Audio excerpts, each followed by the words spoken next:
Good morning and welcome to Free Review Friday. It is Friday, March 13th, 2020. I am Stephen Screen doing this in concert with Chris Davenport of the Nonprofit Storytelling Conference. And today is not a normal Friday. Boy, there is a lot going on right now with the COVID-19, coronavirus stuff, and the economy. So this is not going to be a normal Free Review Friday. Let me tell you what we plan to do today. And I hope you'll stick with us because I want to do something that is super relevant to where I assume you and your organization are at right now. So here's what that means. I am not going to be reviewing the standard 5 or 6 appeals or newsletters.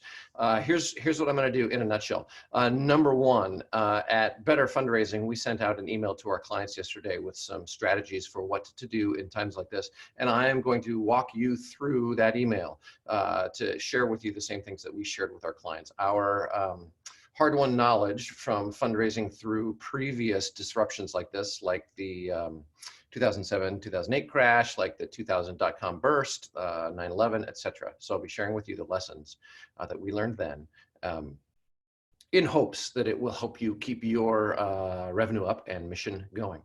Number two, if you have anything that you would like me to review that you're sending out as it relates to the COVID-19 coronavirus or a shortfall that you're experiencing because of that, I will happily review that. And you can send that in right now and I will review it in this hour if anyone is already working on things like that. I know a number of our clients are. So if you have something that you'd like me to review around, again, the shortfall or the coronavirus, send it to Chris at nonprofitstorytelling.com. That's Chris at nonprofitstorytelling.com. And I will review that during this time together. That's thing number 2 of 3. Here's thing number 3. Thing number 3 is I will walk you through an emergency email that we wrote for one of our clients last night and this morning. And in that email, you'll see a bunch of principles at work for how to talk about what's going on in a way that's relevant to your donors and also relevant to your organization and your fundraising needs. So my hope is that that will be illustrative, will be helpful as you work on your fundraising during this crazy time. So again, 3 things. I'll walk you through our advice for raising money in times like this. Number 2, I'll review anything you have that's COVID-19 coronavirus or shortfall related. And then number 3, if none of those come in, and even if they do, I'll still, if time allows, review the email that we wrote for one of our clients. The goal the goal right now is to be as helpful as possible during what is a crazy time. It's been a crazy week to be a fundraiser, so I'm actually going to start off in a slightly different area. But a little while ago, I just sent out a tweet that says, you know, in this amazing, wonderful, crazy sector, we need to be caring for each other, and this would be a good week if your week has been anything like mine. So if you follow me on Twitter, which is at Stephen Screen, no spaces, STEVEN Screen. Reply to the tweet that I just sent out and I will buy you a drink. I'm trying to start something here for where this Work Less, Raise More, this Free Review Friday community watches out for each other. And if it goes bigger than that, great. But there is a thing in political campaigns where when one campaign shuts down or is going through a crazy time, people from other campaigns buy the staffers of that first campaign drinks. They send them money via Venmo or PayPal. I bet a lot of us out there could use the same after this week and maybe in preparation for the coming week. So follow me on Twitter. I'll buy drinks for the first few people who ask, and I can find them on Venmo or PayPal, and or nominate someone who needs a drink. And let's have a little fun and let's take care of each other. This is a crazy, awesome sector that we work in. All of us are under stress right now, or at least most of us are. Let's look out for each other because the only way we're going to get through this as best we can is if we do it together. So without further ado, here's what I'm going to do. I'm going to take you through the email that we sent out. This is thing number 1. the email that Better Fundraising sent out to its clients with a handful of principles that I want you to be following in your fundraising. Number one is that keep doing what you were doing unless it endangers people somehow. If you've been reading anything this week, you'll know that a lot of events have been canceled and frankly should be canceled. So if you haven't canceled your event, you should be thinking seriously about that. But other than that, you should keep up your other fundraising. You should send out your e-appeals. You should send out your direct mail, your newsletters, etc. You should keep those things going because the surest way to raise money is not to send out your fundraising.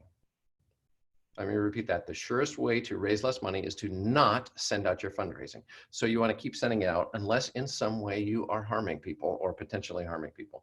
I love the way one, I forget who put it this way, but canceling events is helping to flatten the curve of the growth, the spread of the virus. So that's number one.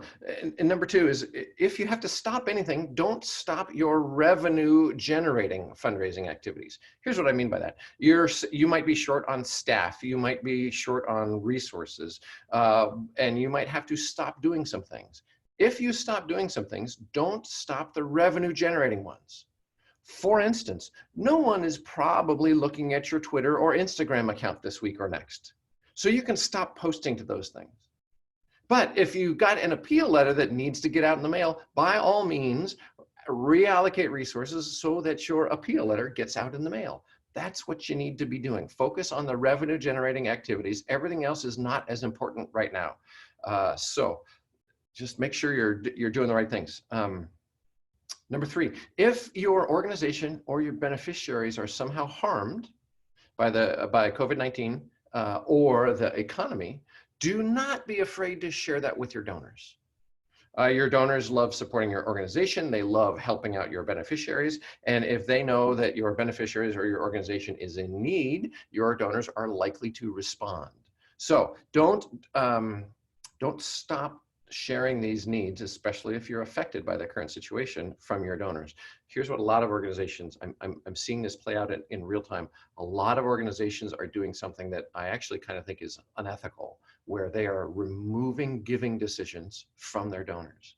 And organizations are saying things like, this coronavirus is strange. Donor, if you want to be not giving right now or giving to some other organization, that's okay, but it'd be really great if we had your support. And some organizations are not sending out their fundraising because they feel like their organization is not as important right now. And what I'm trying to say here, although I don't think I'm doing a great job, is that your job right now is to be, as Mike Durkson put it on Twitter, number one, not hurting anybody. Number two, raising funds for your mission. So don't not send out fundraising. Don't give excuses in your fundraising. Just boldly proclaim your needs and ask your donors to meet them. It's the organizations that are going to be hiding the need in the coming months that are going to be raising far less money than they could. So don't hide the need. Okay, next. In your fundraising, if you're going to address COVID-19, well, you just got to be very strategic for how to do this, because the way a lot of organizations are going to do this is to mention it, let donors get distracted by it, and basically use it as an excuse for donors to not give.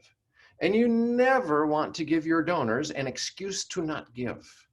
So really be careful for how you mention this. Don't do the thing where you say, a lot of you might be distracted right now by COVID-19, but it sure would be great if blah, blah, blah, blah, blah. If they're distracted by it, don't mention it unless it's materially affecting your organization or your beneficiaries. So we worry all the time in direct response about what I call attention leaks. We are trying to actively avoid attention leaks. And if mentioning COVID-19 is an attention leak, don't put it in your fundraising. Okay, finally, maybe not finally, just a couple more things. Number one, you know this already, but hold your schedule loosely over the next few days and maybe even weeks. It's going to be crazy. Priorities are going to shift. Things are changing in real time, and we are all going to have to be a little bit more fluid than we normally are. And I'm talking as much to myself as to anyone else here. Um, things are crazy right now. Um, finally. Your donors love helping your cause. They love helping your beneficiaries. Um, but you are going to lose your donors' attention for a while. There's a lot happening in the world. The economy's going down. But what does that mean? It just means that you are going to have to earn their attention back. This just made fundraising a little bit harder. So what are you going to have to do to learn to earn their attention? You're going to have to do the basics of fundraising. You're going to have really strong asks. You're going to have to say them more often than you think you do because it's hard to get donor attention. It doesn't mean that your donors love you less or that they want to give to you less. It just means that they're busy thinking about other things. And if you want to get their attention, you have to earn it back. So be prepared to do more in the coming months, not less. Be prepared to be bolder, redder, blacker, right? More, more bold, high contrast, urgent stuff as compared to things that look really nice in your brand colors, right? You're going to have to look urgent in many cases because you're fighting for attention with other people, and in many cases because it will be urgent because you might be experiencing shortfalls because of this. So do not be afraid about being big and red and bold and urgent and high contrast. Don't worry about breaking from your brand. You have to get people's attention back. And the organizations that do that the best are going to be the best at fulfilling their mission. Finally, three other links, as it were, to smart, experienced fundraisers who I think are giving good advice about this crisis. Number one, go read Jeff Brooks at Future Fundraising Now. His post from a couple days ago is fantastic. Go read Sean Triner at Moshianic. If you just Google Sean Triner Moshianic, you'll find his piece on COVID-19 and your fundraising. And then a guy named Mike Duerksen from one of our friends north of the border in Canada sent out a great short tweet about what is happening here with a link to a really thorough, insightful piece. All of those, all three of those are places you can go deeper if you would like. The thing to do is to keep calm, carry on your revenue generating activities. Expect them to raise a little less in the coming months. We don't know how long that's going to be, but I expect everyone to be raising less the next few months. So revise your projections downward, I think is a smart thing to do. And then as a community, we need to be doing the best job we can with trying to come up with good ideas, sharing those good ideas when we have them, and really looking out for each other. In the short term, that may mean buying someone a drink. In the middle to long term, it means sharing as many as we can about the knowledge and best practices that have been built up for times like this so that you can keep your mission going. Chris just mentioned to me that he will put the links to those three things that I just mentioned, the Jeff Brooks blog post, the Sean Triner blog post, and the Mike Duerksen tweet. He'll put those in the email that comes to you on Monday that comes along with a link to this video. All right, that's the big picture advice that we are giving to our clients at Better Fundraising. One other thing I will tell you is that a lot of organizations are in the following situation. They had an event coming up in the next 6 to 8 weeks. That event is canceled, and they have anywhere between a $50,000 and $500,000 hole in their budget from all of the money they were expecting to raise during that time. Here's my very quick advice to organizations like that. Number one is basically what you want to do is run an email and direct mail campaign to try to replace that income. Talk about how the event has been canceled. Talk about how that leaves a big hole in the revenue that you need for the year. Talk about how your beneficiaries are counting on that revenue, or rather the programs, the services that that revenue is going to pay for, and how the donor's gift is needed now to make up that revenue. Excuse me, what I would be doing is I would be making the date of your event, or rather the date of your former event, the deadline for the campaign. And then I would be running it like a year-end campaign where you have 3 or 4 emails in the 2 or 3 days leading up to the date, the previous date of your event. And I would be having a direct mail piece go out. I would be having multiple emails go out in advance of that, talking about how the event's been canceled. There's a massive shortfall and the donor can help meet it today. This is one way that your donors can help your organization and fight back at the virus and the things that it's doing.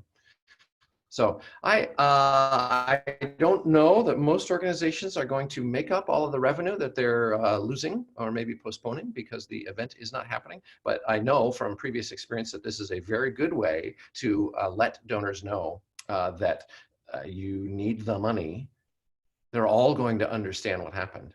And when, in my experience, I'm leaning back on this fundamental principle, but when donors know that an organization and a beneficiary group or cause that they care about is in need of money, they respond. So this is sort of like a shortfall appeal. And you can do very well in cases like this. So that's what I would be doing. I hope that that is helpful. All right, I am now going to see, Chris, did we receive any things to review? Okay, nothing has been sent in for review, but I'll say, I forgot to say this earlier, frankly. If you have any questions, I would happily address your questions. So there's a Q&A button at the bottom of your screen. Fill in a question if you've got one.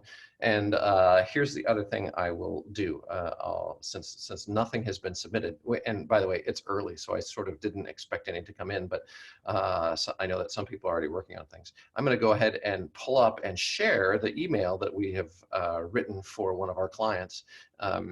And you'll see how we are taking the current situation, how the current situation is affecting the beneficiaries of this organization, and how the organization has an immediate new need for money that is unbudgeted. And we're turning that into fundraising. So let me, oh, I see that one question has come in. Shana writes in, how would you suggest, if at all, talking about COVID-19 in your regularly scheduled newsletter? What I would be doing, Shana, is I would be talking about how COVID-19 and or the economic shakeup is affecting your organization and your beneficiaries. Let me reverse that. How it's affecting your beneficiaries and your organization. I'd want to be talking about your beneficiaries first, because most likely, most people got involved in your organization because of your beneficiaries, not so much because of your organization itself. So talk about how it's affecting them, how the economics are affecting them and your organization. And here's an important tip. If you talk about that and your organization or your beneficiaries have been negatively affected by this, make sure there is a link to donate. Because some of your donors will read this thing and go, oh man, that is brutal. I would like to help. So give them a chance to help by making it easy for them to donate. Shana, good question. Thank you. I am glad you wrote that in. I'm going to go ahead and share my desktop here and go over here and show this. This is an email copy package. Let's take a look. So this organization helps homeless moms and kids. What's happening for this organization is many of the moms that they help, their jobs, they work in the service sector, and their jobs have been drastically cut back. And because of that, they have less income. And schools here in Washington State have been canceled. So let's take a look at how we took this situation and turned it into an email. Subject line, coronavirus consequence, emergency funds needed. We've got pre-header text here. Your swift response saves a mom and kids from homelessness and fights back against the virus. You've got a big button above the copy that says, my urgent gift to provide emergency housing assistance. So here we go. Hi, Stephen. I don't normally send you emails like this, but these are desperate times. The coronavirus is already hurting moms and kids in our neighborhoods. Emergency funds are needed to keep local families from homelessness. Here's why. This underline, anything you see that's underlined is a link to the giving page. Now we're going to tell a story that illustrates the problem. I just got off the phone from speaking with a worried mom named Angie. Angie waits tables at a local restaurant 37 hours per week. She was just cut back to only 3 hours per week for the foreseeable future. This is one of the ways where some of our beneficiaries are going to be affected. How can Angie, continuing on, how can Angie pay for rent, food, and daycare now that schools are canceled while working just 3 hours per week? She can't, but you can help her. The virus is forcing Angie and her 2 kids into homelessness. Like I said, these are desperate times. So, knowing I'm supported by friends like you, I've made the decision to start an emergency housing assistance fund to save moms and kids from homelessness. Please make an urgent gift of $33 to provide emergency housing assistance. You'll keep a mom and her kids off the streets for one day, and every day counts right now. Just this week, I've already gotten more phone calls from worried moms like Angie. Their jobs are at risk, kids are out of school, and daycare is unaffordable. Plus, it's still cold and wet outside. This is no time to be homeless. Your gift will provide instant relief and safety, but your action is needed now. Please make your gift to provide emergency housing assistance with urgency. And we've got a button, my urgent gift for emergency housing assistance. May God bless you, Michelle, and then a PS. Please click through and make your donation. Your quick response provides emergency housing assistance to keep moms and kids off the street. So I want to get back to the content there in a second, but there are 2 things I want to point out about this email. Number 1, notice that the buttons don't say donate. The buttons reiterate the offer or the benefit that the offer will deliver. We are finding success for organizations when we make the button reflect the offer. Send a book, provide an hour of junior high school math tutoring, those types of things. That's those types of specific buttons, in our experience, and others have tested this too, work better than just donate. So do that if you can. Number 2, I want you to notice that, so we wrote this email, we did not write just the email, right? If we did so, it would have started here. We wrote what's called a copy package. We included the subject line, right here, right? We included pre-header copy. We included, if you keep scrolling down, here is the thank you letter that will go out to people who wrote this thing. Down here, we included a donation page copy for what's going to be at the top of the landing page. So I just show all that to show to you that if when you write something, be it an email, a newsletter, an appeal letter, write the whole thing all at once, and it will be better because of that. Not only will you save time in the editing and creation process, but it's better because it will more likely all sing from the same song sheet, as it were. And when that happens, it looks to our donors like we have our act together. And when that happens, we raise more money. Okay. So I want to mention, so that's just a couple little side things to learn here. But I want to mention a couple things. You'll notice how short the sentences and paragraphs are. We know that people are scanning, not reading. We provided multiple links for people to give. We misspelled foreseeable, so sweet. But emergency funds are needed to keep local families from homelessness. The very first draft of this email did not say what was needed, say what the gift would do, and provide a link until something like the 8th or 9th paragraph. That happens all the time in our first drafts because we're sort of clearing our throat. We're getting ready as we write, as we introduce the stuff. But then what we did when we did the second draft of this email was we went immediately in, and I know that most donors don't read past the first 2 or 3 paragraphs. They skip around. We know that most don't read the whole thing. So you have to get to the point remarkably quickly. So we decided to get to the point really quickly by putting text on the button that reinforces the offer, and then doing this right there. We felt like the coronavirus and the emergency funds needed to keep local families from homelessness was actually more important than the specific urgent gift of $33 to provide housing assistance for one family for one night. Normally, I would have been all over this $33 provides one night of safety for a mom and 2 kids. That would have been up early and often in this email. But I'm trying to go into the donor's context, which is the coronavirus, and then very quickly pivot that to the homelessness that this thing is probably going to cause and how the donor can prevent it with a gift right now. That urgency and those bold calls to action seemed to me to be more appropriate right now, because remember, our donors' attention is so fragmented right now. As harried as your life has probably been, if it's been at all like mine this week, you're spending less and less time. And your donors are too. And if your donors are spending less and less time, what does that mean for your fundraising? It means two things. Number one, you have to get to the point so fast. So fast. And number two, you need more reps. You need to send your message more often, because if your open rates, let's say your open rates normally for email are 25%. Right away, you know that 3 out of 4 people don't get any one email that you send. But say your open rates are normally 25%. Now, over the next couple of weeks, it's probably going to be lower. For most organizations, it might drop to 20% or to 15%. So what does that mean? You can say, well, that's too bad. Fewer people are going to see our emails, and so we're going to raise less money. Or you can say, no, we are sold out for this. Sorry about the coronavirus.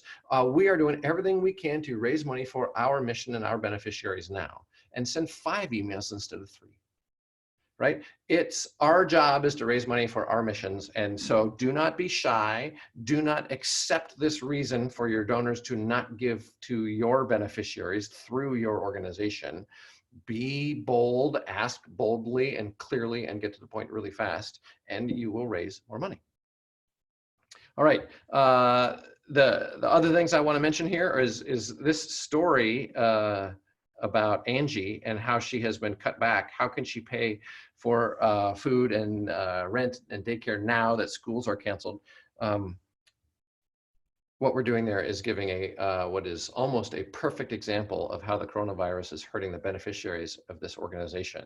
And we're putting that in front of donors to illustrate to donors how even an organization like this one is affected by the virus, even if no one in or at or being served by the organization actually has it. It's very possible they have it and haven't been diagnosed, but that's off the point. We're bringing it home to the donors that this is how this whole pandemic is affecting this organization, and that extra funds are needed.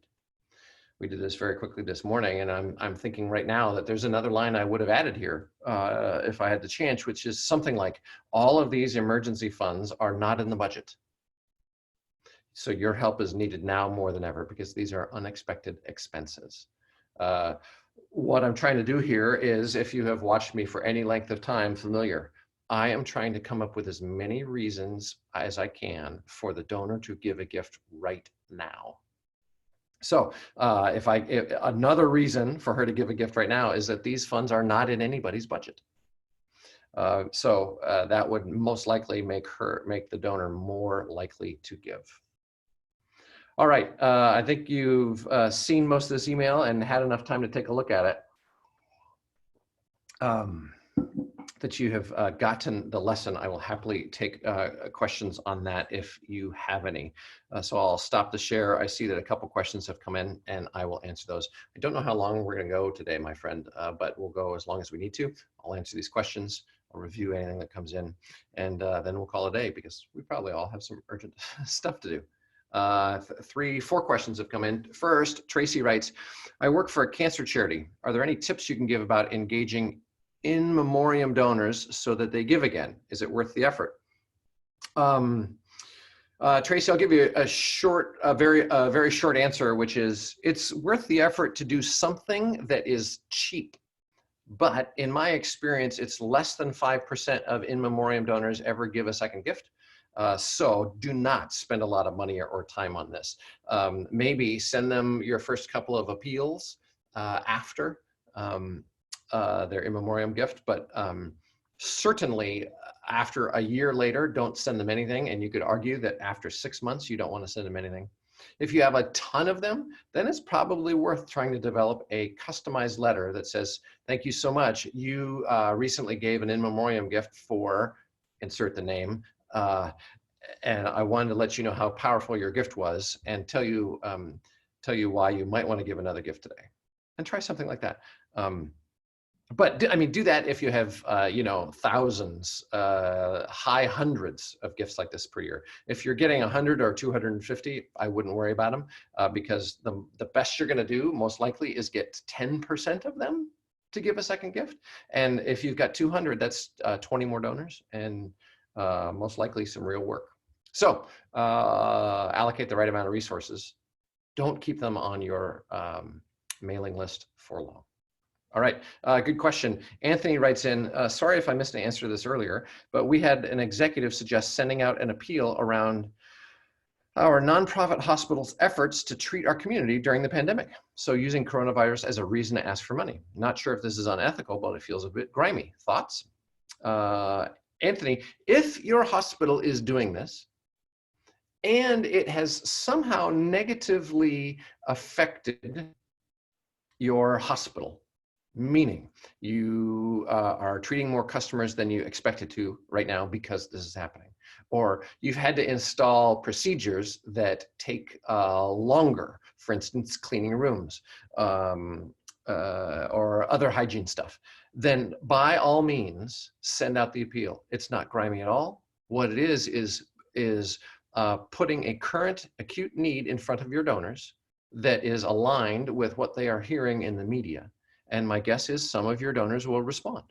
So I don't think there's anything grimy about that, so long as somehow this has affected your organization. Maybe you're giving away a bunch of help for free to elderly folks who have COVID-19.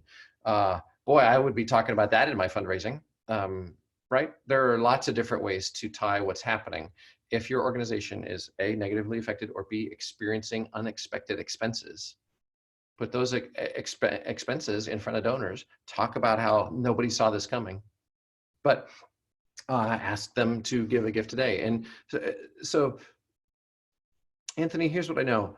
Donors respond to new acute needs that are facing organizations. So I would mention it. And I expect that some donors are probably not consciously, but are subconsciously wishing they could do something to help. And if you can put a real way for them to do something to help in front of them, I think that you're going to get a response. At least that's how it's been in the past.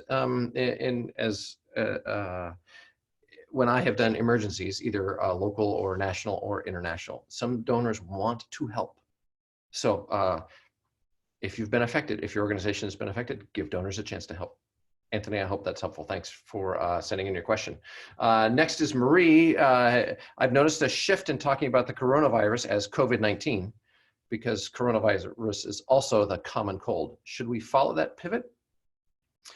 Marie, what I would be trying to do is I'd be trying to use both terms because technically, if I understand things correctly, COVID-19 is the actual virus, and it's in a family of coronaviruses. So I would want to be technically correct by talking about COVID-19. However, a lot of donors don't know COVID-19, and they just think about it as coronavirus. So I would be talking about coronavirus too, so that both of those sets of people, those who know coronavirus and those who know COVID-19, see what they need to see to know what you're talking about. So I'd mention both, but as I understand it, COVID-19 is the more accurate description. So thanks, Marie, great question. Jim writes in, can we see the thank you again, please? Yeah, Jim, absolutely. After I finish these questions, I will share my screen and show you the thank you again. Sandra writes in, we received a $6K grant to match $100 per new recurring donor. We were planning on launching this campaign next week. Should we hold off? We need to do it by July 31st. Our population will be negatively affected. Sandra, I would do it. However, if you have the ability, I would update the copy somehow to mention COVID-19 coronavirus. I would not have that mention be top of my, like one of the first 2, 3, 4 ideas mentioned, but I think it should be present. Let me repeat that because I think it's important. It should not be one of the first 3 or 4 main ideas mentioned. That's not why you need to talk to them today about why you're writing them today. However, I think it should be mentioned, or else it will look like you're in a little bubble. So I would mention it, but I would mention it in the context of how the coronavirus is already negatively affecting your population, and how the donor's recurring gift today will not only experience this matching effect, but it will help fight the virus and help your people in a way that they really need help right now. All of that said, I expect you'll probably raise a little less money, get a few less recurring donations than you would have normally. And so I would be prepared to maybe do this again later this year, or run the campaign at the same time next year, which, if it works, is a smart thing to do anyway. So I would slightly lower your expectations and go for it, and good luck. All right, Janelle writes in, volunteers who provide dinner each night for 32 families staying here at Ronald McDonald House are canceling. Oh man, this thing is affecting all of us in so many ways. As well as our front desk volunteers. In addition to having to purchase more food, we must bring in an additional staff to prepare dinners, ensure safety, hand washing, sterilizing the facilities. Messaging suggestions? Thanks. Janelle, man, if I was you, I'd be sending out an emergency e-appeal as fast as I possibly could. And I'd be following roughly the outline that was in the email that I showed you earlier. Emergency funds needed due to coronavirus consequences. There's a great subject line. I would be putting what you just wrote me in that email and say you're experiencing a massive disruption in your services to the families, that emergency budget funds and that the funds needed to solve these problems are not in the budget, and that neither you nor the donor wants families with children who are running through the awful gamut of cancer treatments and repercussions should have to experience things like this. So donor, could you please send in a gift today? I would absolutely be doing that. Follow the model that's in the email that I showed you. And as Jim asked, I'll show the thank you again in just a moment. So I'll show you that email again. Basically copy it, but make it your own and send it out to donors. I don't know, Janelle, whether it will work or not, but I sure suspect it will. We're in slightly uncharted territory, so we don't know how much of any of this is going to work. If the economy hadn't gone down so much, I would be positive it was going to work. But right now, nobody really knows. But you can sure raise no money by doing nothing, or give yourself a great shot at raising some money by putting a clear, urgent need in front of donors with a chance for them to make a gift to perfectly meet the need. So Janelle, what I'd be saying is I would be saying, donor, your gift is going to help the Ronald McDonald House run to care for families. You are going to do things like purchase emergency food. You are going to bring in extra staff to make dinners to make sure the kids and families have enough to eat, because a child going through chemotherapy should not have to worry about dinner tonight. Please send in a gift today. Okay, I think you got it. Janelle, good luck. And I'll show you the email in a second. Heidi writes in, for those of us working on capital campaigns or major gifts, most individual donors may not be in the position to give large gifts or even want to meet. What should we focus on or pivot to in the near term? That's a couple of good questions. Let me speak to the major donor one first. The major donor one, Heidi, is you may need to rely more on phone, email, and direct mail communications for the near future for donors who want to meet with you, or excuse me, who don't want to meet with you. I would be in touch with as many of them as I could to be assuring them that your organization has a plan, that your organization is going to make it through this trying time, and that you really appreciate their generosity. I wouldn't be, for the most part, I would not be asking them for a gift right now unless there is a clear, acute reason to do so. I would be trying to maintain and cultivate the relationship so that when you know what's going to happen and you need a gift, you come back to a warm audience that knows they're appreciated. Also, Heidi, if you're at, so the other thing I would do is I would be, I don't quite know the best phrase to use this, so I'm going to use a religious term, but I would say, Heidi, if you're in a relationship with these major donors, you should be attempting to minister to them. Ask how they're doing. If you know that one of them, say, has a business that's in the travel industry that's clearly being disrupted right now, I would be saying, I've been thinking about you a lot because I'm going to guess that your business has been disrupted by the travel agency. Excuse me, by what's happening in the travel world. Is there anything we can do for you? If you're a religious organization, ask if you and the staff can pray for them. What you want to do is show them that you know them and care about them in ways that have nothing to do with their gifts. And if you do that, you will deepen the relationship and be more likely to get a gift in the future, because you will have shown them that it's not all about their money and it's about them too. That's major donor stuff, at least in a nutshell. The capital campaign stuff is really going to be interesting. I am hopeful that we don't see a rash of cancellations on capital campaign pledges. I think it's too early to know what's going to happen. It's possible the markets rebound fast. It's possible that they don't. So I would be sending out right now an update to capital campaign pledgers saying that this is still going on.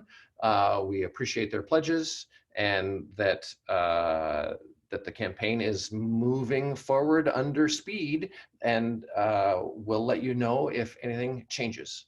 So basically, increased communication,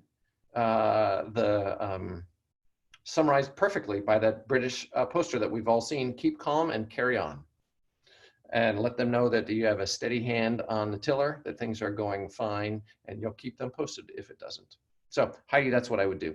I hope, I mean, you're with majors in a capital campaign, you're in a high stakes game. Good luck. Let them know you care for them and about them, in addition to their gifts, and project confidence and that you have a plan moving forward. All right, Heidi, thank you very much. I am now going to share my screen again and show the email. Heidi, I saw that you wrote in and said thank you, so you are welcome. I also just got news from Chris that an email has been submitted, so I'll show that in a second. But so very quickly, here is the email again for the emergency e-appeal that's going out a little bit later this morning here in Seattle. So we're really clear in the subject line: coronavirus consequence, emergency funds needed. I tried to very quickly say what the gift is going to do: provide emergency housing assistance. You know, a sort of personal opening, but we're clearly mentioning that these are desperate, interesting times, and then pivoting immediately to how the coronavirus is already hurting the population that we work on. Okay, let's see here. I don't know, my friends, if I have done a very good job of sharing my screen here. Let's see. Hey, Chris, can you see my screen now? Great. Okay, I apologize, everyone, for poor video webinaring. It's been a crazy week. To do that again very fast. Subject line: coronavirus consequences, emergency funds needed. Very quickly saying what the gift does: provide emergency housing assistance. A personal but very, very short first greeting. Pivoting immediately to how the coronavirus is already hurting moms and kids in our neighborhoods. So if you're at the hospital, I'd be talking about how the coronavirus is already causing unexpected expenses and delays in treatment, or a vast overcrowding of the room B. I don't know what it would be, but so very quickly talk about how the coronavirus is hurting your beneficiary group or your organization, and then right away, emergency funds are needed to help keep local families from homelessness and give donors a chance to give. Then we told a very brief story. Shook. The virus is forcing Angie and her 2 kids into homelessness. And then basically we sort of do the same thing again here. These are desperate times. I've made the decision to start an emergency housing assistance fund. Here's exactly what the gift does: $33 to provide emergency housing assistance. This is a mention that there are more phone calls from worried moms like Angie. Your action is needed now. Please make your gift to provide emergency housing. Assistance with urgency, right? This is bold, this is urgent, this is short sentences. This is the type of fundraising that works best in a time like this. Please click through to make your donation. All right, I hope that's helpful. And then here's the thank you letter. I actually haven't looked at this copy yet, so let's see. I'm writing to let you know that I've received your gift of $37 to help provide emergency housing assistance to help keep moms and kids off the street. Okay, I just want to pause right here because this is a great. I did not write this. Someone on our team did. This is a great first line of a thank you note. It's thanking. It's letting the donor that the gift was received. It's letting the donor that the gift is going to do what we promised the gift was going to do when we asked for it. And it says what the gift is going to do. Those three things are incredibly powerful. Compare that to the first sentence of your receipt letters, your thank you letters, and see if yours are doing that. Acknowledging that the gift has been received, immediately telling the donor that her gift is going to do what you said it was going to do when you asked, and then repeating what it's going to do. Emergency housing assistance to keep moms and kids off the street. That's so good. The donor doesn't have to read any more to know that your organization has its act together and that their gift is going to do what they thought it was going to do. You compare that to most thank you notes, which is something like, thank you for your generous donation to our organization, or something like that. And the donor's like, I didn't mean to give it. Yes, I kind of gave it to your organization, but really I was trying to do a thing. And so whatever that thing was, whatever that offer was in your fundraising, you want that to be the very first thing out of your mouth in your thinking, so that your donor knows that her gift is going to do what you said it was going to do when you asked for it. Let's continue here. I can't imagine a better way to help a mom like Angie at this time. She and her 2 kids were facing homelessness when coronavirus dramatically reduced her hours at work. So we're basically telling the story again. Great, but we've done it very shortly.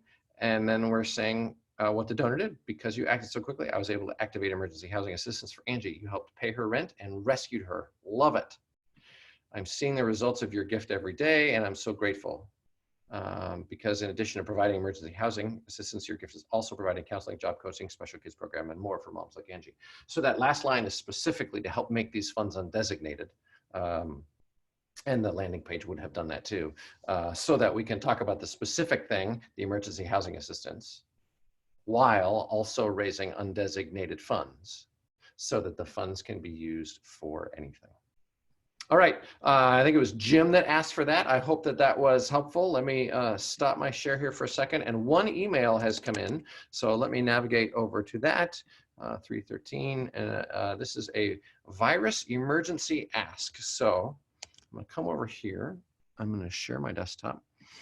And here we go. So you and I are looking at this at exactly the same time. All right. Oh, I know who this is from. Please send help immediately. It's me again, Lady Washington. So this is an organization on the West Coast that supports the tall ships, among other things, and they have a semi-famous wooden tall ship called Lady Washington. And occasionally this organization sends out letters and emails that are from the ship itself. So Lady Washington, the name of the ship, she writes the emails, which I think is brilliant. Let's see. Okay, please send help immediately. It's Lady Washington. As you know, we're all facing this difficult time together as we avoid the COVID-19. I think it should be COVID-19, I think. As you may have heard, many schools in Washington are closing through April. That means I don't get to take many school trips. After coming off a long winter maintenance period, the virus is causing financial hardship on our organization. There's a bit of a leap there. What I would have said was, I would have tried to be more specific. Because the school trips are canceled, fewer kids are coming on the boat. Fewer kids coming on the boat mean I earn less money. Me earning less money means we have a shortfall. Something like that, rather than all of a sudden mentioning the long winter maintenance and causing financial shortfall, hardship, excuse me. I would get more, I'd get more specific. I'd say something like, fewer kids means less money. Less money means I have a shortfall. Please send a gift of $40 today, so continuing on, to help me keep operating. I would say keep sailing or something like that. With limited programming, our normal bills, including payroll, Limited programming is internal jargon. What I would say is with fewer kids and people sailing on me, it's going to be hard to pay payroll and insurance. But let's see, but you can help with an hour of sailing or operating with a donation of just $40. Every hour matters. That's really good. You can preserve our maritime heritage with a gift today. Your donation will be used to keep lady. I would delete this line right now. It's just not, it's a good line, but it's not relevant to this appeal. We've all heard how the virus is causing financial hardships on small businesses. I'm no exception. Can I please count on your support to get through this difficult time? Without your help, I won't be able to continue sailing. Expectantly, Lady Washington. Your donation at this critical time will keep me sailing and preserve our shared maritime history. That's a great end to the letter, but again, I would delete that. That is too, it's just not relevant because it's too long term. I'd be trying to talk about the short term. I'd be trying to talk about this weekend. I would be saying things like 4 cruises have been canceled this weekend. That's a lot of money. I might be saying things like schools canceled in Washington for the next month. That's 42 trips I'm not going to go on. That's a lot of money, right? Stay really urgent. Everyone is dealing, everything is so fluid right now. We're not thinking about 5 years from now or preserving shared maritime history. We're thinking about right now. So talk about the consequences right now.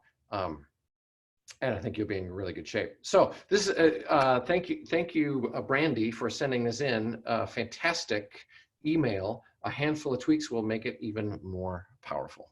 So hopefully that was helpful. I'm going to stop my share here, answer a couple more questions, and then I think we'll call it a day unless anything else pops in. Jim writes in, thank you, Stephen. Oh, Jim, you're welcome. Hope that it was helpful to see the thank you.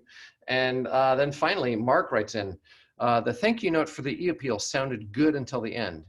Is that a bait and switch insofar as the ask for Angie, and then the thank you indicates the money will be used for other needs as well? Mark, that's a good question. I don't think so. Number one, because we use it all the time without any negative consequences. And the landing page should also mention that a gift to the organization, a gift to that e-appeal is funding the Emergency Assistance Fund and helping out all of the other programs of the organization. So this is a classic tactic used to raise undesignated funding that we see works very, very well. As long as, and what we're trying to do here is keep the spotlight on the current need today that is going to be met by the donor's gift, and being completely honest and forthright that the donor's gift is going to do this thing that we've had the spotlight on and all of the other things. In my experience, that works great. Okay, but Mark, great question. I'm glad that you asked that because that comes up all the time. It's always a tension for raising designated versus undesignated funds, and there are multiple ways. Well, it's not that there are multiple ways, but the approach that I'm talking about, where you shine the spotlight on one thing, and then in a couple places clearly say that the gift will do that thing and all of the other things, is morally and ethically totally sound. So long as a bunch of the money that's raised does go to the main thing that you're talking about. And it passes muster with the watchdog agencies for charities and with nonprofit accountants, many of whom I have talked to. So there you go. Good question though. Thanks for asking it. I love sort of shining a light on how to do that well and letting organizations know that it works really well. Okay, well, looks like one final question has come in. Margaret writes in, can you please share your screen of the donation language for the landing page from your email package? I didn't see it. Okay, great, Margaret, I will happily do that. Let's go here, and then I think it's probably this one. Let me move that out of the way. All right. Donation page copy. Here, I'll put it up near the top. Yes, I want to provide emergency housing assistance to keep moms and kids safe and off the streets. So there is the there's the headline. I know that, or at least I strongly believe on this organizational site, there is also additional language that says that the donor's gift is doing this and supporting the other work that it does. And frankly, I'm now going to make sure that that's present based on seeing this email. This is all coming together really fast, so it's possible that that was forgotten. But I'd be doing the same thing after this. Let me say two things. Number one, I'd be doing the same thing after this that is mentioned in this thank you letter. Your gift is also providing counseling, job coaching, etc. That's number one. Number two is in a perfect world, this copy would be longer.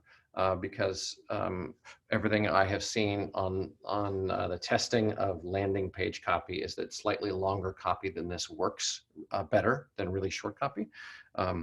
This I know will work pretty well because we're directly repeating the offer that the email has been talking about. So to the donor, it feels like they're landing on the correct page and that their gift is going to do what we promised them it was going to do. But I think that we could optimize it more by making it a little longer.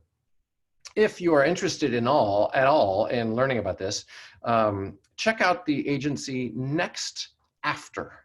They're an online fundraising agency that do tons and tons and tons of tests to figure out what type of landing page design works best, what type of copy works best, how long should that copy be, all of those things. So Next After is a great place. If you can find any of, well, I know that they have available resources. Go there if you'd like to learn more about how to make your online giving experience raise more money. All right, let's see. So Margaret, I think that was, I think I answered your question. That was probably on long enough for you to take a look. All right, that's it. And remarkably, we're gonna finish right at the time when I normally wrap up. So my friend, good luck out there. Keep calm and carry on. Don't stop revenue generating activities. In fact, think about canceling some non-revenue generating activities so that you are doing more revenue generating activities because I think everybody's fundraising is probably going to diminish, most people's anyway. And your donor attention is going to be spent doing other things. And there are a whole lot of, let me just put it this way. A whole lot of, most donors are giving to lots of different organizations. Depends, the average depends on which generation they're in, but for the purposes of this moment, let's just call it 10. They're giving faithfully to 10 organizations a year or so. Many are giving us so many more. But in a time of recession, what happens is those folks start to give to 6 or 7 organizations instead of 10. And your job right now as a fundraiser is to make sure you are in their top 6. And if you are going to do that, you're not going to do it through inaction. You're going to do it in a major donor context by leaning in, by ministering to those major donors, as I said it earlier, even if the religious context of that isn't appropriate for your organization, by going deeper in your relationship with the folks who are driving the most of your revenue. Major donors, cultivating and keeping those relationships with your major donors is job number 1 right now, because most organizations, they're getting between 80 and 90% of their revenue from individual donors from that top major donor group. So focus on them. Keep them happy, keep them updated, let them know how appreciated they are. Talk to them about their lives outside of their giving so that they know that they matter to you, not just their money. And then to stay in that top 6, you need to be communicating more.